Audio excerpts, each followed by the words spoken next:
Hi, I'm Tony. Gary. This is the background check. Welcome back to the couch.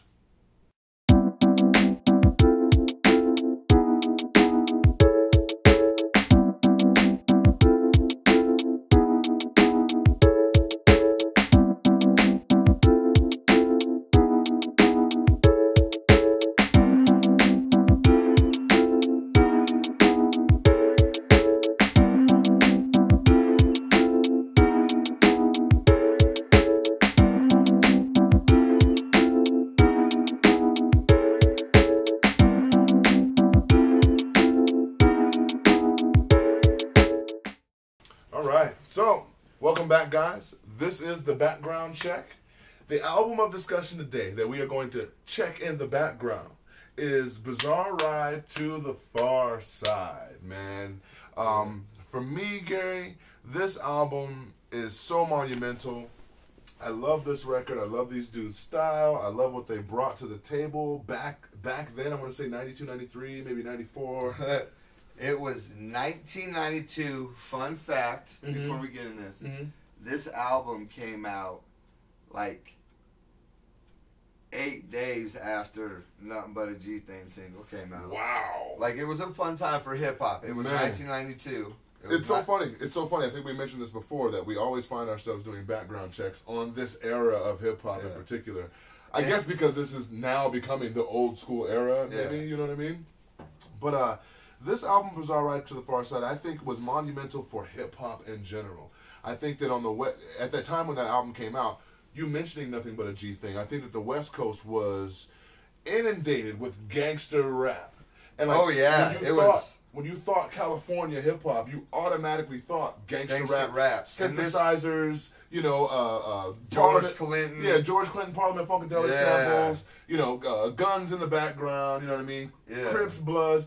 And there's nothing wrong with that. I mean, that was the California lifestyle. And I feel groups like the Pharcyde, Souls of Mischief, the whole Hieroglyphics crew, the Alcoholics, there's a slew of other cats that we're not talking about right now, but those were the main guys. I think they were part of a movement. They definitely came out at a time when the Chronic blew up. Yes. Now, this album right here, Bizarre Ride, put out 6, 7 singles. Yeah.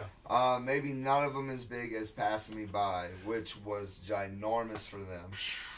Great song even today. Yes, amazing track. Amazing track. A lot was going on the West Coast in that gangster rap, though, with that Chronic album right then. And a lot of cats might have gone that way. And you know what? I gave this album more of a listen right now than I did back then. Wow. Yeah, I didn't, like, Passing Me By, of course. Sure, but like the album as a whole. Yeah, I didn't cop it, man. I'm going to be honest with you. I didn't cop it because the Chronic, watched that in season 1, that was my shit. Yep. But Pharcyde put that best out, and it had all the best songs on here. Yeah. I knew all them shits, and going back now and listening to everything,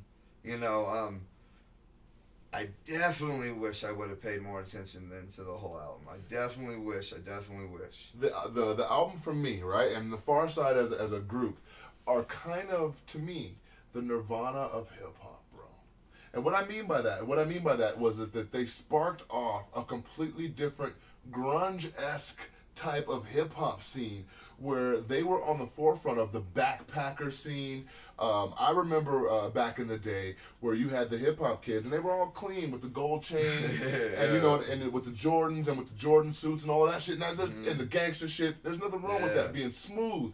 And then the Pharcyde, they were kind of rusty and dusty, kind of a rough and tumble type of guys, dreaded, just kind of, they were crazy, bro. Yeah. They were to me, they they're like talked normal about dudes. shit on the album that you really can't believe they're talking about on the album. Oh, man. My man Fat Lip on the "Aw Shit" right off the bat. Yeah, his verse is about making out with a chick that turns out to be a dude. Yeah. On Sunset Boulevard, where that shit probably happens more than you think it does. Like, did my man Fat Lip have that happen? He might have, but then that's he music, talked though. about it on record. Shit is crazy. Shit is crazy. Especially when you're talking about exposing yourself on this record, right? Like Fat Lip did on the down low. right? That track for me is one of my favorite tracks, where you have Imani on the track talking about how he killed somebody because they broke into their house. You got the other homie talking about how he woke up in the morning to his lady and didn't want to wake her up to fuck her, so he just went in the bathroom and jerked one off right quick before he got his day cracking off. I mean, it's really dope. Tracks like Your Mama on there. It's so different than what else was going on. They're like the BIZZARE right, yeah, to the Pharcyde, and that's the truth. It's because 100% what it claims to be. Yeah, man. You know, and like, hip hop was so serious at that time, especially on the West Coast. Where on the East Coast you had cats like Biz Markie and ODB who kind of broke things up and loosened things up a little bit. But on the West Coast you really didn't have nothing like that, to my knowledge. I'm sure that there was shit cracking off like that, but you know, since I didn't live in the West Coast. I wasn't there. I don't know all of the little minor nuances and shit, you know what I mean? And so the Pharcyde for me was one of the formidable groups that expanded lyricism ultimately, where you could talk about a broader spectrum of stuff other than the streets and being hard or your sneakers or how dope you were. Back then, it's funny because like Pass Me By was fun because we all dealt with that. I've mentioned my age too often on the show, but it was Jesus. Man, 92 was old ass. 7th grade and you know there was that substitute teacher where you'd have that Pharcyde verse in your head, and you were that's like, Booty Brown's verse. You were like, man, I wish I had an apple. I'm gonna carve your name on the bus, girl. I'm gonna do that, man. Why are you wearing them jeans that are too tight, man? So. Yeah, I can. You can relate to for sure, man. Pass Me By was huge back then. What's fun today is you realize that, recording back then, the shit you missed back then just because you were relating so much to everything. Right. It's not very well recorded.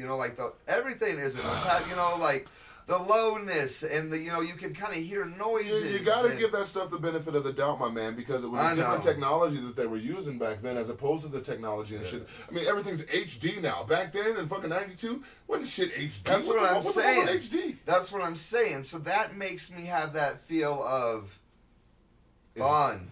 Okay. They were having fun and they were fucking smoking and they were doing whatever, and they got up and they went to the studio.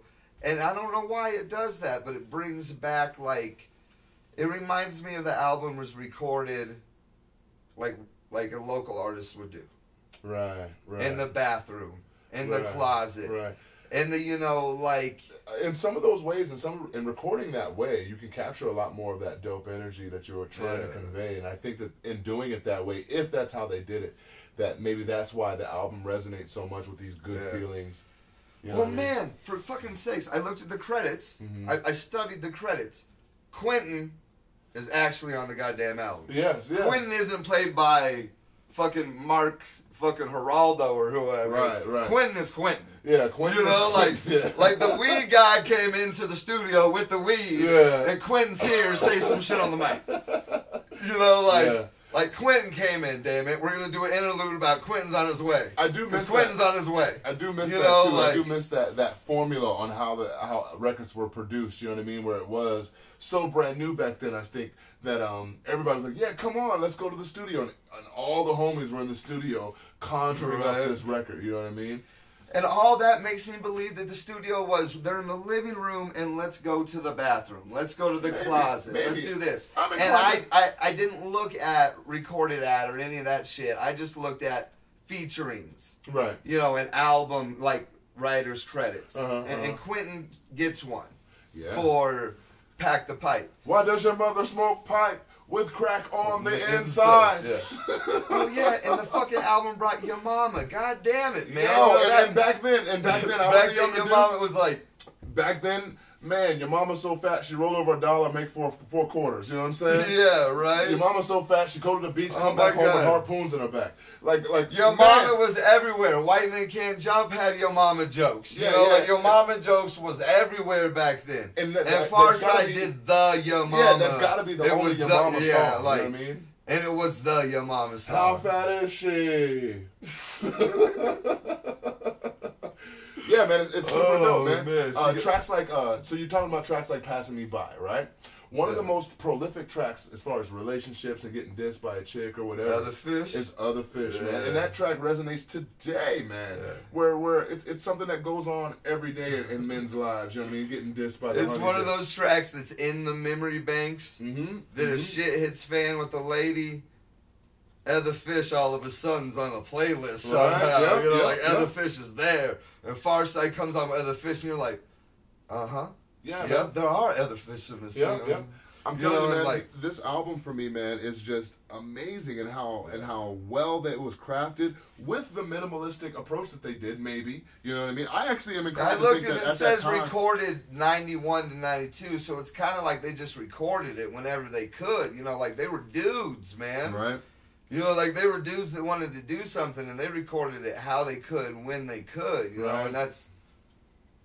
Yeah, you know. Oh man, tracks like Officer, where Fat Lip is like, I got a letter from the DMV the other day. I opened and read it. Like, he took Chuck D's shit, you know what I mean? Right. Yeah, I gotta say something about Fat Lip though, like, cause at that one point on Pack the Pipe, back in the day, it didn't mean nothing to me. But as an adult male, I was like, are you seriously offering a 4-year-old weed and saying it on the song, man, bro? Like, so he's talking about messing with a transvestite. Like, Fat Lip is on some shit. Yeah, he's like, kid high. Yeah, he's like, man, he's like, ain't nothing wrong with it. You know what I mean? Maybe he was on the cusp of that shock rap as well. You know what I mean? And it probably was. He just was writing some shit, and he could have been high and whatever. But that motherfucker said, I'm going to give this 4-year-old a hit of this shit. Speaking of Fat Lip again, after right? homie said, keep him away from here. Speaking of Fat Lip again, for better or for worse, right?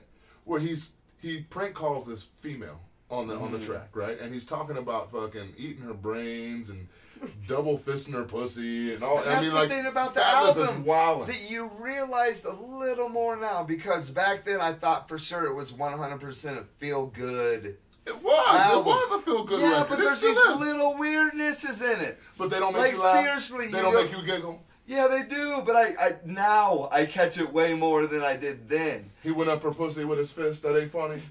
You know what I mean? And she gets all scared and shit. Yeah, but man, it's just like it's just crazy. Yeah, it is crazy. It is a really dope record, and it is a super contrast to what was going on, the whole California scene.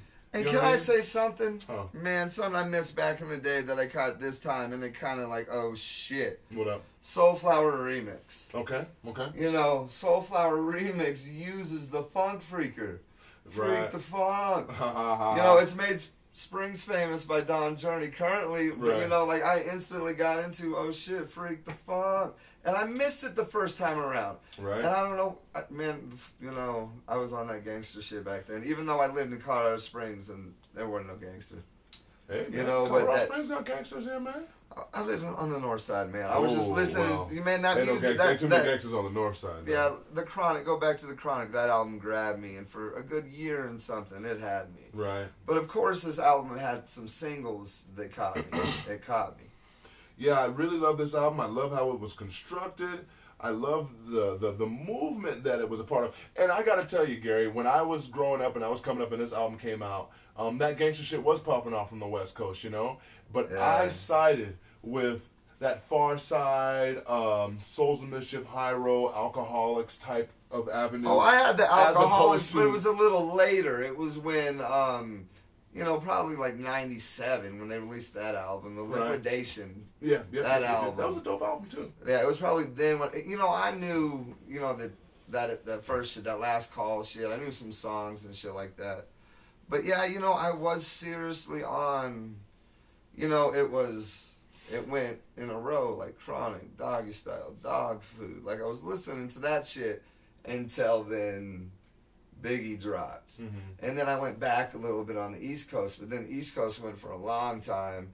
And then my man Trent in California got with my cousin, and he showed me West Coast, and I went back again and heard all these albums. And it was like late 90s by then. So you kind of did a background check yourself, even when that, you know, back then. You know, and discovered the Visionaries, Underground, all that stuff. Yeah, I'm telling you, like, man, the list goes on and on. I mean, I apologize to all those LA cats and anybody who's like, you missed out on this dude. I know I missed out on them, you know what I mean? You know, but, you know, it was but Trent was from California. That's what I'm saying. Right. He really showed me what Jurassic 5, like, he showed me Jurassic 5 in stores, you know, like, he showed me these things. And this is what I'm getting at. And this is what I'm getting at here, man. I think that the Pharcyde, in particular, paved the way for a lot of the visionaries, J5, you know what I mean? All of these cats, I really man, they were huge on anything. Them and Dell were the ones that kind of put something out that at least made noise in 91, 92, you know. That wasn't also gangster shit. That wasn't, and then 93 followed up with counterculture. Souls of Mischief and shit like that. Like, they had their thing.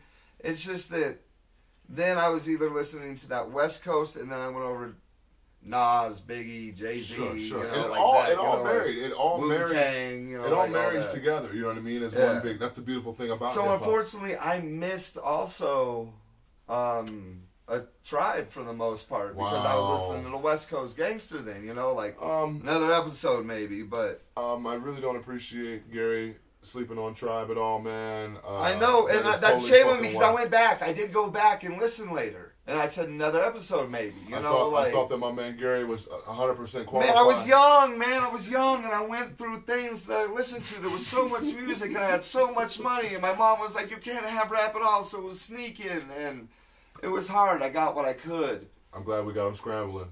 So with that, we want to wrap this up a little bit. So we always do a rating system, and listening to the I album. liked the songs that I heard from this album. I just didn't have it. Okay, so in listening to this album now versus then, I have it now. how do you rate this record? We're all with you, Gary. I'm just giving you a hard time, man. Then and now. Mm-hmm. I didn't give the full album a listen back then, so a full album I can't review. Okay, so how about now? Now, Background check status. there's a couple songs I feel that they kind of just maybe put on there. Some filler? Yeah, but I'm still going to probably go 3. There's some monumental shit on here. It's 3, huge. huh? Yeah, I know that you love this album, Yes. and there's some monumental shit on there, but I feel like it's a 50-50 record. Wow. And so, rather than 2.5, I'm going to go 3, because maybe it's a 60-40. 2.5. Man, For the Bizarre Ride? man, like 3.3. I got him shook. Don't I? No, it's real though. I listened to it. I was like, Okay. Man, I'm going 3. I'm sorry. I'm sorry. taking- I like this and Lab Cabin are the only Pharcyde albums that are any good and to I me. agree with you. I agree with you on that. But I feel Lab Cabin was a little more. Developed. Yes. Okay. Maybe we'll do a background check on that in a couple years. But Passing Me By is legendary. It's a It's legendary the Other track. Fish legendary. All Shit legendary. On the DL, Your You Mama's know, legendary. Your Your mama's Mama's legendary. legendary. On the DL, I was a little more like, I could have done I love kind that of without song. that. I know, and that's what I'm saying. For better or for worse, it's a great album. For Better for Worse was one of those. And Officer was pretty good. I know, and that's what I'm saying. I don't want to get beat up, and so I'm just saying 3. Initially, you had a pillow that was 3. kind of separating us It's two right just here in before case I got to be like. before I jumped on him, but he actually did well. Obviously, maybe the viewers out there who are listening to me, I think you guys kind of know where I'm gonna score this album. I'm definitely gonna give this album a number 5. It was a 5 then. It's a 5 now. I love this record. If you have not peeped this record out, Bizarre Ride to the Pharcyde, please do yourself a favor. No, it's a good album. It's just, I don't know, there's those few songs that didn't hit me like the other ones did, so I didn't feel it was, cohesive. Yeah. I can dig it, man. Why I have my main man Gary help me out with this stuff. You guys let us know what you think. Any background check albums you want us to peep out. I am Tony. I am Gary. This is The Couch. Peace. Peace.